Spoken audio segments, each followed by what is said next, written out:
तर एवढ्या बॅग आहेत, प्लस इकडे पण आहे, इकडे आहेराचे कपडे आहेत सगळे हे, आणि यात माझ्या काही साड्या आहेत, मिस्टरांचे 2-3 शर्ट आहे, सासूबाईंची साडी आहे, इकडे मुलांची कपडे आहे, तिकडे मुलांचीच कपडे आहेत, ते डेली यूजचे आहेत आणि नवीन घालण्यासाठी याच्यात आहेत. तर शॉपिंग आमची जबरदस्त झालेली आहे. तर पाहू शकता तुम्ही, हे श्रीमईचे, ही पूर्ण बॅग श्रीमईची आहे, त्याच्यात त्याचे 2-3 फंक्शनसाठी 2-3 ड्रेस.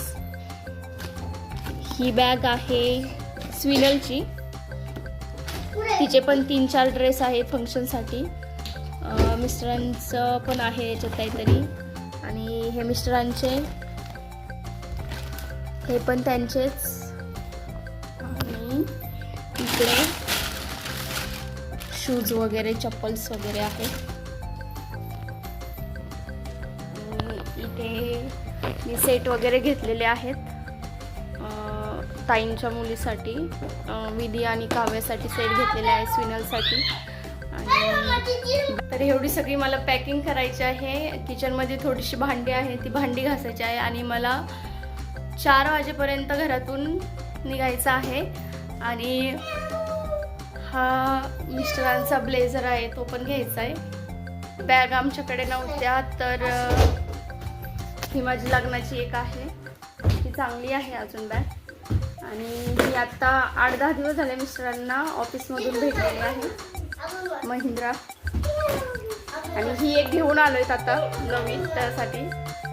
फायनली आता आमच्या बॅग पॅक झालेल्या आहेत.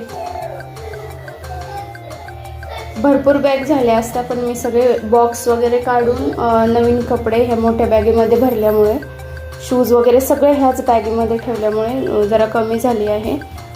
आणि मुलांची वापरायची कपडे, आमची वापरायची कपडे, आणि यात एक छोटं ब्लँकेट घेतलं आहे, खूप थंडी आहे. आणि हे आमच्या आजी सासूचं स्कार्फ आहे, थंडी असल्यामुळे मी एक ब्लँकेट घेतलेलं आहे. आता तिथे पाहुणे खूप असणार आहे त्याच्यामुळे. आणि हा ब्लेझर एक घ्यायचा आहे, तर तो पण पुढे काढून ठेवते, म्हणजे लक्षात राहील, नाही तर विसरायचा. तर आता थोडी भांडी आहेत किचनमध्ये, तेवढे घासते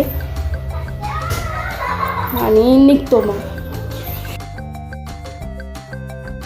तर ओला वगैरे बुक केली आणि निघालो. तर पावर मार्गे गेलो, कारण चाकण मार्गे खूप गर्दी असते. आणि असं आम्ही बसलो होतो, आजी सासूबाई पुढे बसल्या होत्या, जाऊबाई मागे, स्विनल तर झोपूनच. तर आम्ही तिथे पोचल्यावरती गौरीचं केळवण त्यांकडे, म्हणजे माझ्या मावस सासूंकडे. आणि मग मस्त असं वाजत गाजत तिला घेऊन गेले, जवळच होतं. तर तुमच्याकडे असं करतात का, प्लीज कमेंटमध्ये सांगा. आणि गौरीबाई हसत होती, कारण तिची सगळे चेष्टा करत होते. तर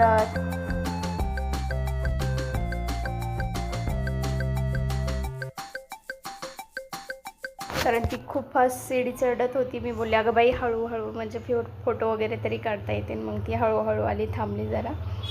आणि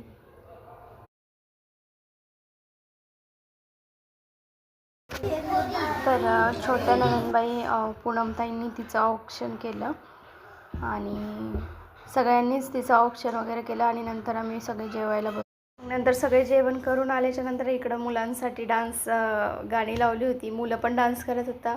पूनमताई, रेखा जाऊबाई आहे. तर हा ब्लॉग तुम्हाला कसा वाटला प्लीज कमेंटमध्ये सांगा. आणि व्हिडिओ आवडल्यास लाईक करा, शेअर करा. आणि आता भेटू नेक्स्ट हळदीच्या ब्लॉगमध्ये. तोपर्यंत बाय बाय.